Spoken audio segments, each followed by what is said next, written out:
राज्यात पहिलं पाऊल पत्रकारितेचं जगावेगळं. नमस्कार लाईव्ह. आम्ही करणार आहोत पत्रकारिता सर्वसामान्यांसाठी, प्रत्येकाच्या सन्मानासाठी. आम्ही तुम्हाला मिळवून देणार आहोत तुमचे हक्क.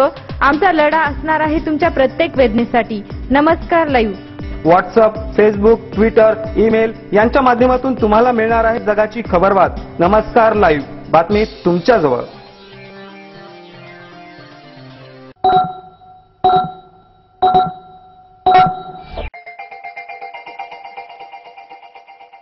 नमस्कार, मी भाग्यश्री पाठक. नमस्कार लाईव्हच्या सकाळच्या बातमीपत्रात आपले स्वागत. सुरुवातीला हेडलाईन.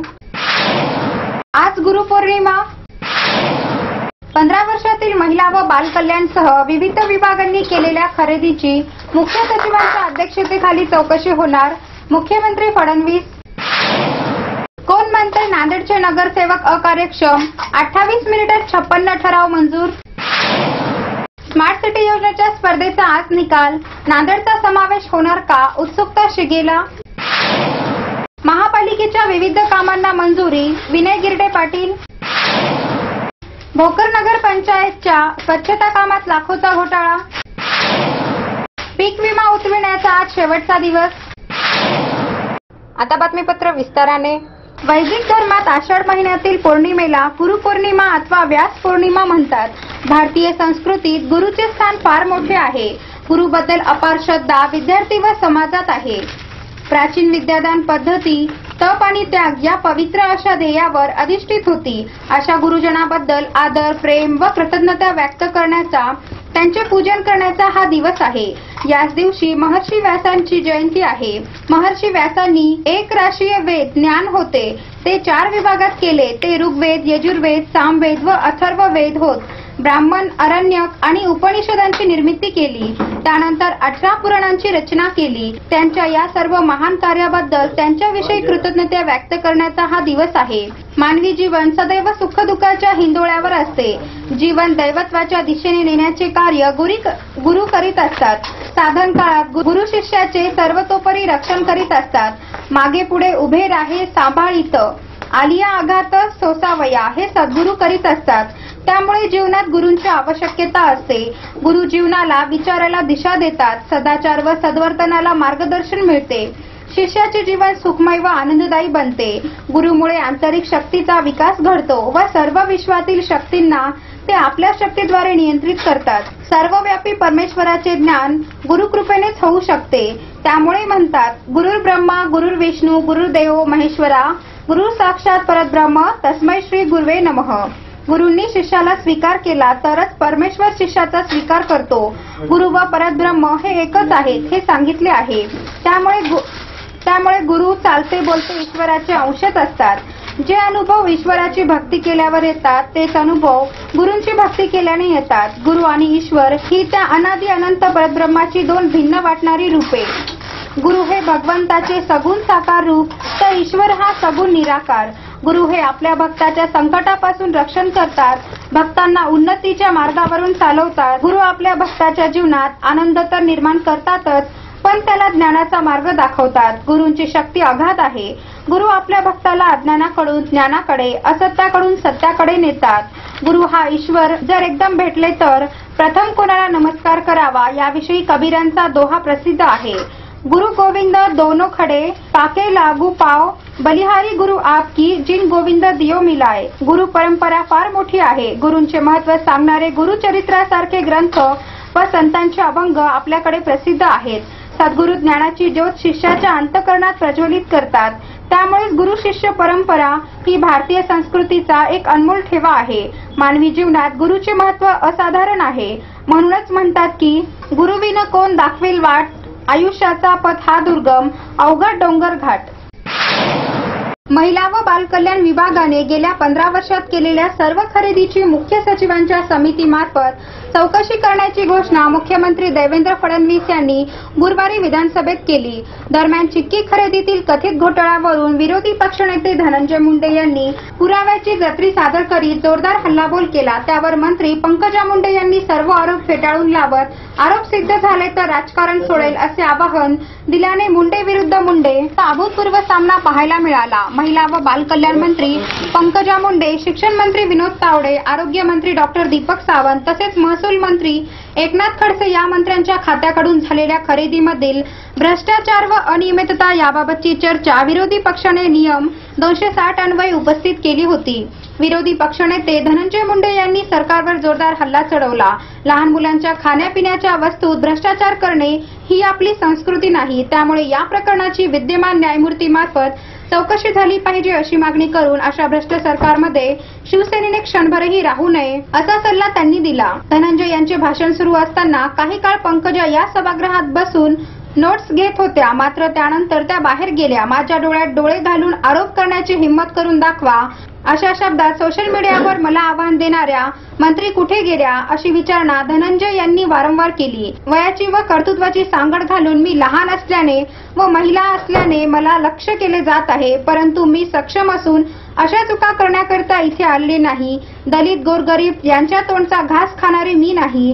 विरोधी पक्षनेत्यांनी संस्कृतीच्या केलेल्या उल्लेखाचा धागा पकडून पंकजा म्हणाल्या की एक महिला सक्षमपणे काम करत असताना तिला घेणे ही आपली संस्कृती नाही। माझे फोटो लावून प्लॅटफॉर्मवर चिक्की विकणे ही मला अवमानित करणे हे अन्यायकारक आहे। या सर्वोच्च सभागृहात वैयक्तिक द्वेषाचे राजकारण पेरले जाणार नाही याची काळजी घेण्याची गरज आहे। नांदेड महानगरपालिकेच्या नगरसेवकांनी आपल्या कामाची तडफ दाखवली आहे। अवघ्या 28 मिनिटात 56 ठराव मंजूर करण्यात आले। जणू काही नगरसेवक सर्व घरून अभ्यास करून आले आणि अवघ्या 1 मिनिटात 2 ठराव मंजूर करण्यात आले। इतके दिवस ओरड करणाऱ्या नगरसेवकांनी अभ्यास पूर्ण करून स्थायी समितीच्या बैठकीला आले असे वाटू लागले व 28 मिनिटात 56 ठराव मंजूर केले। कोण म्हणते नांदेडचे नगरसेवक अकार्यक्षम आहेत? असे अजिबातच नाही। असे या 28 मिनिटात 56 ठराव मंजूर केले यावरून वाटते। वेळ झाली आहे छोट्याशा विश्रांतीची। तुम्ही एकत्र नमस्कार लाईव्हचे सकाळचं बातमीपत्र। शुभेच्छा पाठवा सुंदर बुकेसह संपूर्ण भारतात आणि 190 देशात कुठेही बुके पाठवण्याची सोय फक्त फ्लॉवर अँड फ्लॉवर्सवर। Bouquet, stage decoration, room decoration आणि कार डेकोरेशनचे सृजनशील नाव flower and flowers, centre point Shivajinagar Nanded. संपर्क 73 50 62 56 56। फ्लावर्स सोबत चॉकलेटचा sale, heart shape chocolate, lip shape chocolate, happy birthday chocolate, anniversary chocolate, I love you chocolate, डिंचाक डिचाक डिंचाक डिचाक, विविध शेपचे गिफ्ट पॅकिंग मध्ये चॉकलेट, खाण्यासाठी पोटलीचे चॉकलेट, डिंचाक डिचाक डिंचाक डिचाक। विश्रांतीनंतर पुन्हा एकदा आपले स्वागत। स्मार्ट सिटी योजनेत महाराष्ट्रातून 10 शहराची निवड होणार असून त्यात नांदेडचा समावेश होणार का याची उत्सुकता आता नांदेडकरांना लागून राहिली आहे। महाराष्ट्रातील 10 नावांची यादी शुक्रवारी म्हणजेच आज 31 जुलै रोजी जाहीर होणार असून त्यात कोणकोणत्या शहरांचा समावेश होईल याची माहिती मिळणार आहे। केंद्र सरकारच्या स्मार्ट सिटी योजनेत समावेश व्हावा यासाठी राज्यातील 37 शहरांनी ऑनलाईन प्रस्ताव पाठविले होते। त्याची छाननी करून 20 शहरांची सादरीकरणासाठी निवड करण्यात आली होती। या 20 शहरांना मुंबईला मंत्रालयातील 6व्या मजल्यावर मुख्य सचिवांकडे राज्यस्तरीय उच्चाधिकार समिती समोर सादरीकरणासाठी बोलविण्यात आले होते। मंगळवारी 28 जुलै रोजी व बुधवारी 29 जुलै रोजी सादरीकरण झाले असून नांदेडचे सादरीकरण बुधवारी दुपारी 3:30 वाजता झाल्याची माहिती आयुक्त सुशील खोडवेकर यांनी दिली। स्मार्ट सिटी योजनेत महाराष्ट्रातील 10 शहरांची निवड करण्यात येणार असून सादरीकरण झालेल्या 20 शहरांपैकी आता 10 शहरांची निवड होणार आहे। ही निवड शुक्रवारी दिनांक 31 जुलै म्हणजेच आज करण्यात येणार असल्याची माहिती आयुक्त खोडवेकर यांनी दिली। ज्या 10 शहरांची निवड होईल त्यांची यादी केंद्र शासनाला सादर करण्यात येणार आहे। त्यामध्ये नांदेडचा समावेश होईल असा विश्वास आयुक्त खोडवेकर यांनी व्यक्त केला। इतर शहरांच्या तुलनेत नांदेडने गेल्या 10-12 वर्षात केलेली विकास कामे आणि मागील योजनेत झालेला समावेश आणि त्याचबरोबर विविध योजनांची केलेली पूर्ती लक्षात घेता नांदेडचा समावेश होईल असा आशावाद त्यांनी व्यक्त केला आहे। नांदेड महानगरपालिकेतील स्मार्ट सिटीचे नोडल ऑफिसर तथा उपायुक्त रत्नाकर वाघभारे, प्रभाकर आयुक्त प्रकाश येवले, सहाय्यक आयुक्त doctor Vinay Kumar Munde, Vilas Bhosikar, Avinash Atkore, system manager Sadashiv Patange यांच्यासह इतर विभाग प्रमुख आणि अधिकारी यांनी गेल्या महिन्याभरात स्मार्ट सिटी संदर्भात केलेले सादरीकरण, त्याचबरोबर महापौर शैलजा स्वामी, उपमहापौर शफी कुरेशी, स्थायी समितीचे सभापती विनय गिरडे पाटील, माजी सभापती किशोर स्वामी यांच्यासह पदाधिकारी व सदस्यांनी केलेले सहकार्य यामुळे निश्चितच नांदेडचा स्मार्ट सिटीमध्ये समावेश होईल अशी अपेक्षा आहे. नांदेड वाघाळा महानगरपालिकेच्या स्थायी समितीच्या झालेल्या बैठकीत 56 ठराव पारित झाले. स्वच्छतेचे कंत्राट देण्याचा विषय तसेच नांदेड शहरात ट्रॅक टर्मिनल उभारण्याच्या विषयावर चर्चा होऊन सगळे ठराव पारित करण्यात आले असल्याची माहिती नांदेड महापालिकेच्या स्थायी समितीचे सभापती विनय गिरडे पाटील यांनी दिली. सिडको भागातील लातूर फाटा ते वसंतराव नाईक महाविद्यालयापर्यंतच्या रस्त्याच्या कामाला मंजुरी देण्याचा विषय मंजूर करण्यात आला. तसेच शहरातील वाहतूक व्यवस्था सुरळीत करण्यासंदर्भात शहराच्या नजीक ट्रॅक टर्मिनल उभारण्याच्या संदर्भातील ठरावाला मान्यता देण्यात आली आहे. स्वच्छतेचे कंत्राट देण्याकरिता निविदा काढण्याच्या विषयास मंजुरी देण्यात आली आहे. यासह अन्य विषय आजच्या सभेत पारित करण्यात आले. नांदेड महत्वाच्या 56 विषयांना मंजुरी देत महापालिका स्थायी समितीची सभा गुरुवारी पार पडली, तर एक निविदा विषयात कचरा संकलनासाठी फेर निविदा काढण्याचा निर्णय घेण्यात आला. स्थायी समिती सभापती विनय गिरडे यांच्या अध्यक्षतेखाली घेण्यात आली. याप्रसंगी नगर सचिव अजित पाल सिंग संधू यांनी कार्यक्रम पत्रिकेतील विषयाचे वाचन केले. सर्व सदस्यांनी त्यावर चर्चा करून सर्वानुमते 56 विषयांना मंजुरी दिली, तर कचरा संकलन करण्यासाठी संस्था नेमावयाच्या एका विषयात फेरनिविदा काढण्याचा निर्णय झाला. बैठकीत सर्व सदस्य उमेश पवळे, वाजिदा तबसुम, अथर उल इमान, शंकर गाडगे, चाऊ समीना बेगम साबेर, किशोर यादव, इंदुबाई घोगरे, विनय कुमार गुर्रम, संगीता रोत्रे, ज्योती खेडकर, सलीमा बेगम आदी सदस्य यावेळी उपस्थित होते. भोकर नगर परिषदेच्या स्वच्छता व घनकचरा व्यवस्थापन कामामध्ये लाखो रुपयाचा घोटाळा झाला असून नगर परिषदेचे मुख्याधिकारी आशुतोष चिंचाळकर यांच्या विरुद्ध या प्रकरणी गुन्हा दाखल करावा यासाठी एका सामाजिक कार्यकर्त्याने न्यायालयाचा दरवाजा ठोठावला आहे.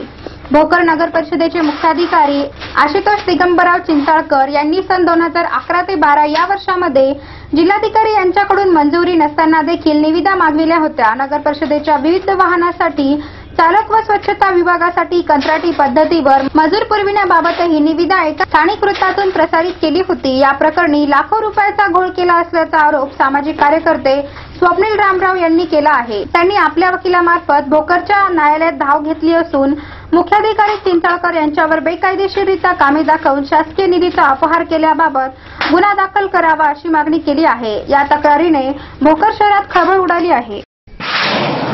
राष्ट्रीय कृषी पीक विमा योजनेअंतर्गत खरीपातील कापूस, उडीद, सोयाबीन, तूर, मूग व ज्वारी पिकांचा पीक विमा उतरवण्याची शेवटची तारीख आज 31 जुलै रोजी असल्यामुळे जिल्ह्यातील अधिकाधिक शेतकऱ्यांनी यात सहभागी व्हावे असे आवाहन जिल्हा अधीक्षक कृषी अधिकारी डॉक्टर तुकाराम मोटे यांनी केले आहे. नांदेड जिल्ह्यात यंदाही कमी पर्जन्यमानामुळे खरीपातील पिके धोक्यात आली आहेत. जिल्ह्यात आजपर्यंत सरासरीच्या केवळ 20% पाऊस झाल्यामुळे 7 लाख हेक्टरवरील पिकांच्या वाढीवर परिणाम झाल्यामुळे उत्पादन मोठ्या प्रमाणात घट होण्याची शक्यता वर्तविण्यात येत आहे. उडीद, मूग, सोयाबीन व कापसाची वाढ खुंटल्यामुळे ऑगस्टच्या प्रारंभी पाऊस झाला तरी उत्पादनावर विपरीत परिणाम होणार आहे. अशा वेळी शेतकऱ्यांना पीक विम्याचे संरक्षण मिळाल्यास शेतकऱ्यांना आधार मिळतो. संबंधित तालुक्याच्या कृषी अधिकारी कार्यालयात विम्याचा अर्ज भरून घेण्यासाठी शेतकऱ्यांनी गर्दी केल्यामुळे कृषी विभागही कर्मचाऱ्यांना पाचारण करून शेतकऱ्यांना अर्ज भरण्यास मदत करत आहे. आता बातम्या संक्षिप्त स्वरूपात. सोयाबीनवर उंटअळीचा प्रादुर्भाव, विष्णुपुरी जलाशयात उरला 11 दशलक्ष पाणीसाठा, आपत्ती व्यवस्थापनात पूर्वनियोजन करा आयुक्त खडवेकर, मनरेगाची कामे सुरू करण्याची गांधी आंबेडकर मजूर संघटनेची जिल्हाधिकाऱ्यांकडे मागणी, प्रोव्हिडंट फंड न भरणाऱ्या कंपन्यांवर कारवाई होणार, बोगस बियाणे उत्पादकांवर कडक कारवाई करण्यात येणार महसूल मंत्री एकनाथ खडसे. आजचे वाढदिवस प्रबोधन जिगळेकर, तनिष्का पाटावकर, पवन चौधरी, विकास बर्बल, शांतनु गोसावी, सलमान, संतोष स्वामी, राजेश पारिक, मयूर वर्मा, रवींद्र पारदे, राजीव झा, जय पटेल, हनुमान मोरे या सर्वांना वाद असलेल्या सगळ्यांच्या वाढदिवसाला नमस्कार लाईव्ह तर्फे वाढदिवसाच्या हार्दिक शुभेच्छा.